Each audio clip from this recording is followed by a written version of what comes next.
in line with resting pitch face, get in a room and pitch. There's a lot of work to get to that point beforehand from a new business perspective, also from a marketing perspective. But generally speaking, I think we'd like to focus on, in more detail than we have in previous episodes, new business as a process, all that comes with it. Highs, lows, roller coaster of emotions. You've always been involved in new biz yourself, so have I. The highs, just to very quickly summarise and not give the whole episode away, but it's pretty obvious what I'm going to say. The highs can feel incredible because of the back-breaking effort that you can put into new biz and the cost we're all aware of. Well, lots of people are aware of, but the lows can be crushing. It's a bit like sport, actually, isn't it? I've just described. Is new business a sport? Is it an art? Is it a science? So yeah, just diving into that a little bit more. I've just had a really interesting conversation with one of my peers in our agency who's new biz, commercially focused. And we were talking about process and whatnot. And specifically, they were talking about building a new biz and sales culture within their agency, which we're smiling if you're not watching us. We're trying to do that. We're on that path, aren't we, at Flaunt? Yep. Does that mean, if you're, simple question to start, if you're building a sales culture, and we're talking about sales as having so many highs and lows, is there a worry from your side of things, for example, building that sales culture or more commercial mindset across the business, that the lows will be felt by everybody? I think if you've got a good culture, the lows will be felt by everybody regardless, because it means something. People are bought in. Yeah. But in terms of building a sales culture, that's less about getting everybody in the business to go and pitch. Yeah. And more about getting everybody in the business to understand that we're a business. And that sales and revenue basically are the lifeblood of the business. So by sales culture, it's more about like keeping a check on, as a service-based business, keeping check on time being spent for what we're getting paid, keeping an eye on opportunities outside of the retained time or the project time for selling more time. And it's just having an awareness. Like we made the first sort of big commitment into getting that in place was bringing you in, getting you embedded, getting that process going, and then also increasing the transparency of data from a operational commercial standpoint throughout the business. So revenue, operating costs, all that kind of stuff is pretty transparently shared here. And what that does is it gives people the real life awareness to understand how they fit into that picture. And when we're working towards targets, for example, the mechanics of tipping that.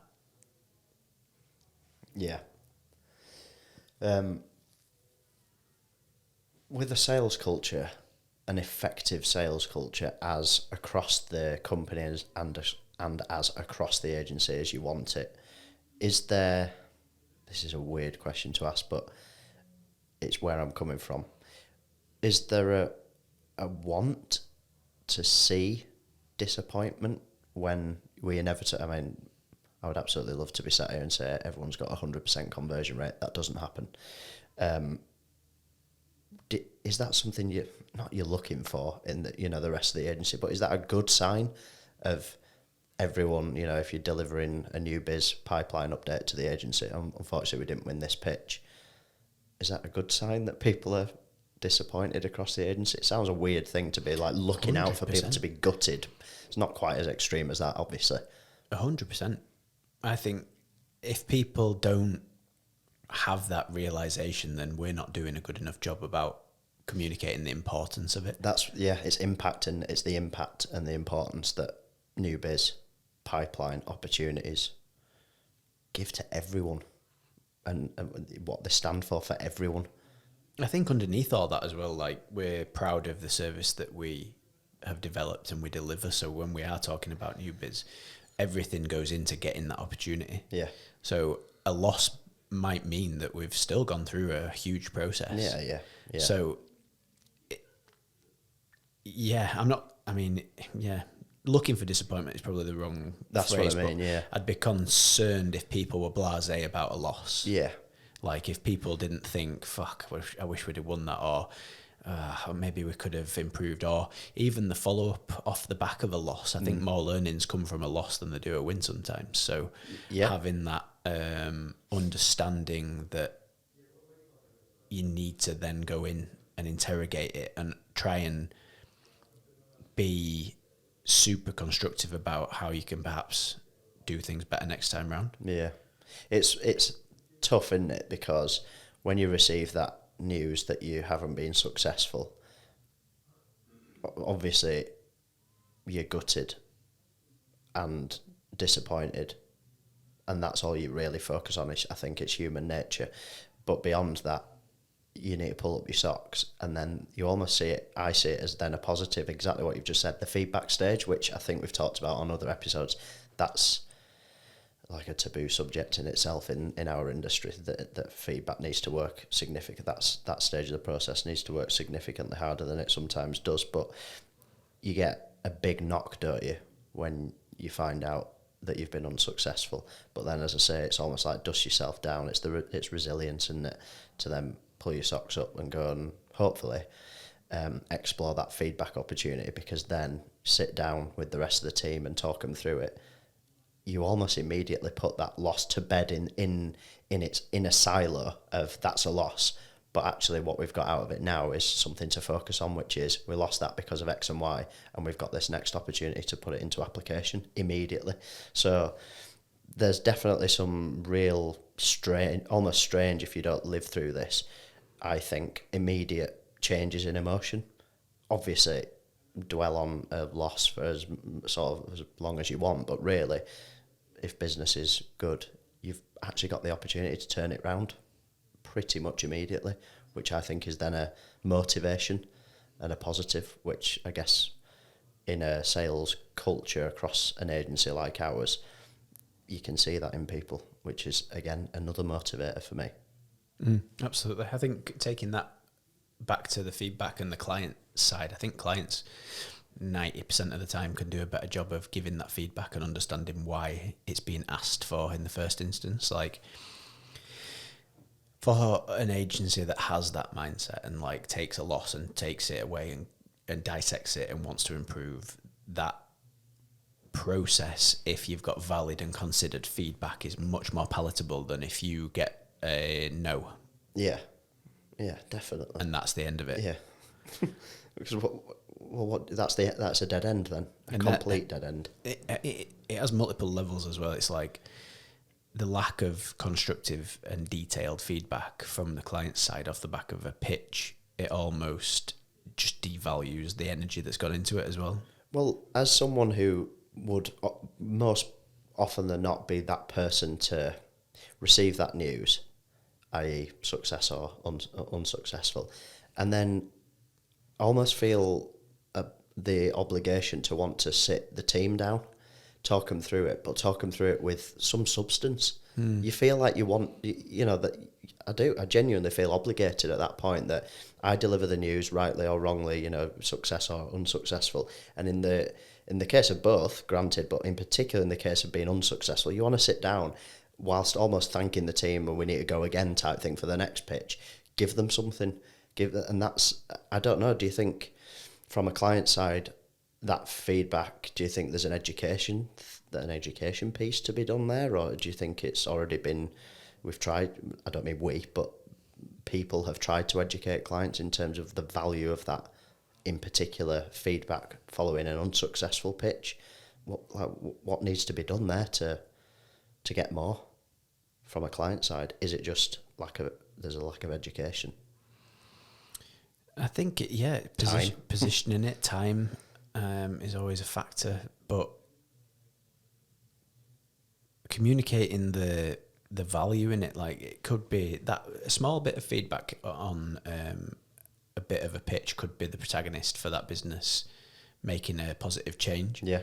And I think the power in that is probably overlooked slightly. And I don't know whether that does come down to an education thing or whether it is just time pressure. I mean, if you go through a 5 agency pitch, or, for example, writing feedback or having a feedback call with that, it's like everything plus times 5. So you 5 feedback calls, 5 emails, 5. It's like, yeah, I get it. I do get it. But that probably will be the last interaction that you have with that agency for a good while.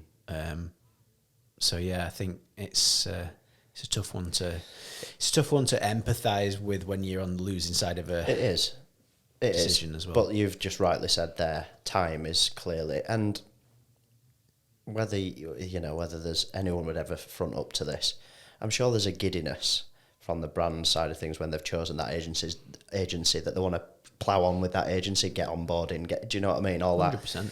All that exciting stuff, and we get it. I think there's an old school mentality as well, whereby sales is still a little bit of a dirty word. Yeah. When it comes to agency as well, like when it comes to agents' pitches, especially around a service like SEO, where 10, 15 years ago SEO was sold and it was this mystical beast and people were just thinking that they were getting sold, whatever.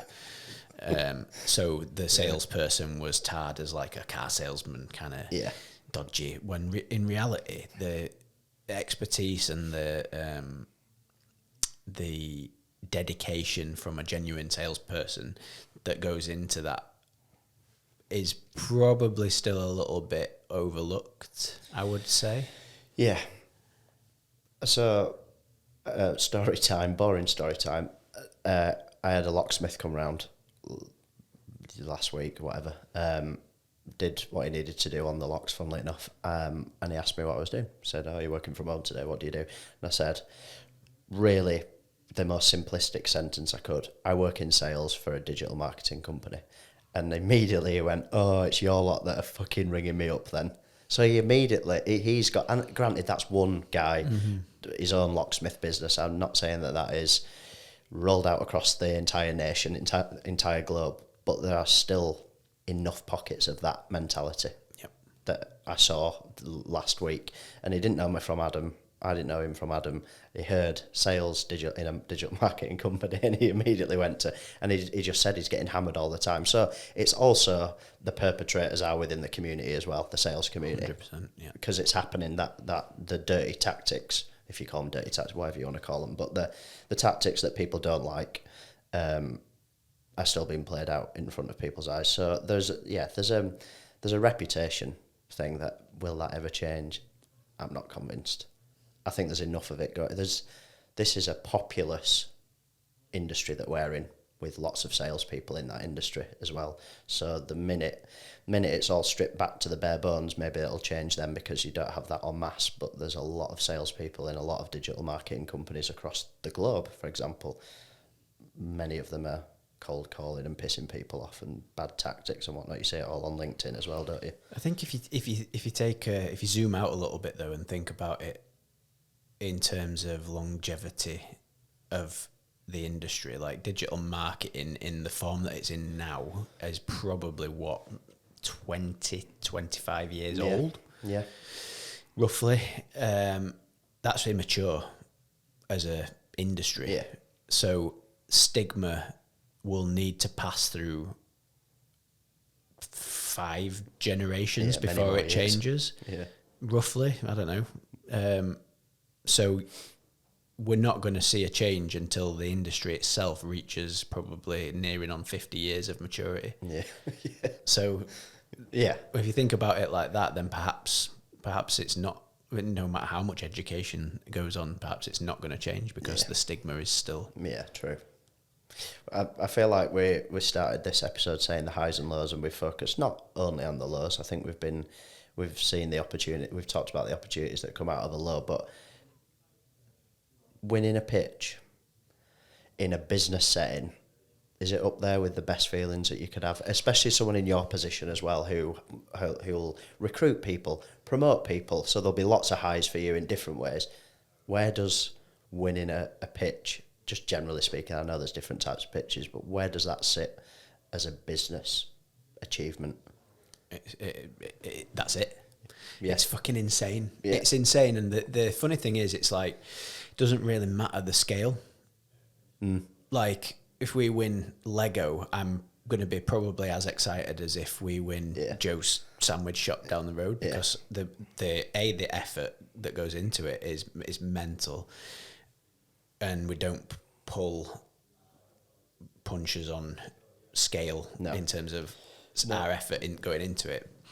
In terms of it validating what we all work hard for day in, day out, there is no better validation really than winning a pitch. I don't think, obviously, client feedback on existing clients is really important, and being able to deliver consistent results is really important, but that the buzz and the elation off the back of the effort and the energy is massive. And then as like a business owner, Jesus, the things that you think in your mind, like, I mean, you think it anyway, running a business, you've got 30 people working for you, you're like, right, salaries, fucking benefits. Yeah.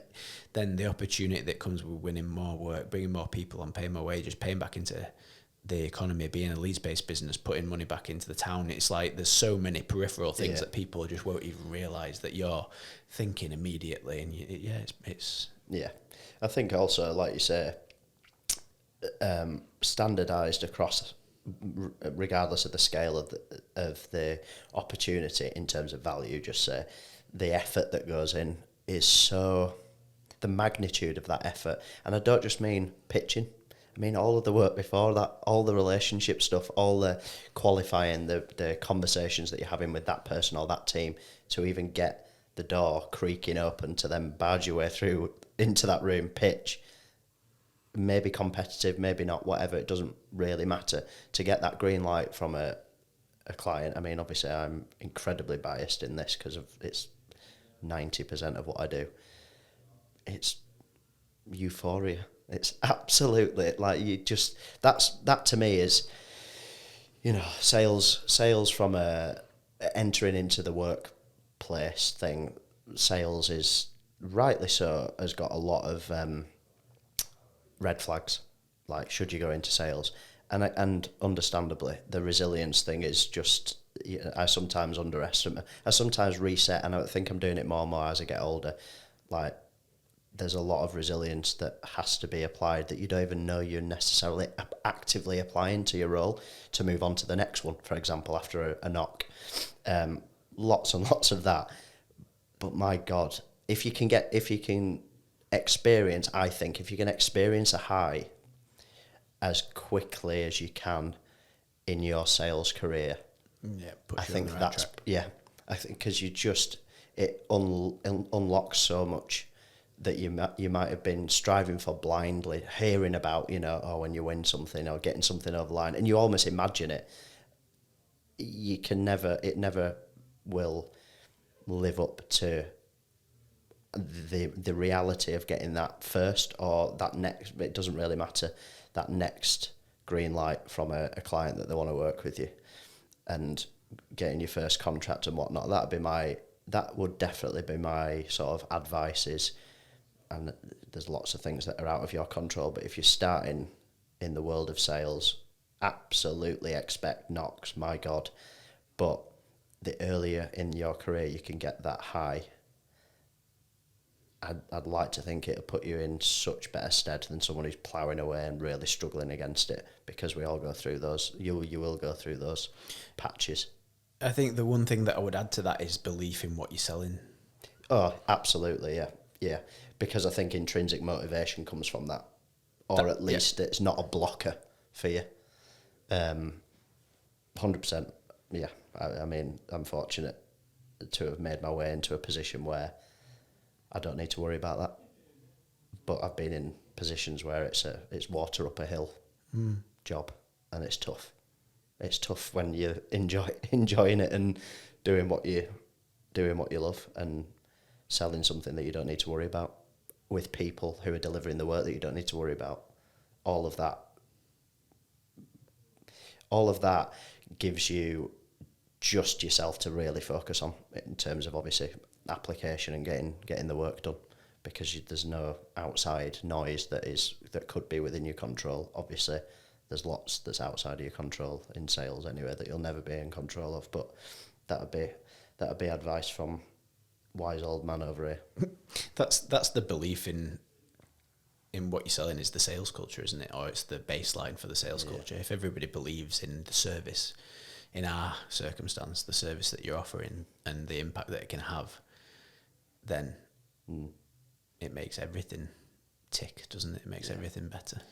Yeah, I advocate for those highs and the lows, but mostly the highs.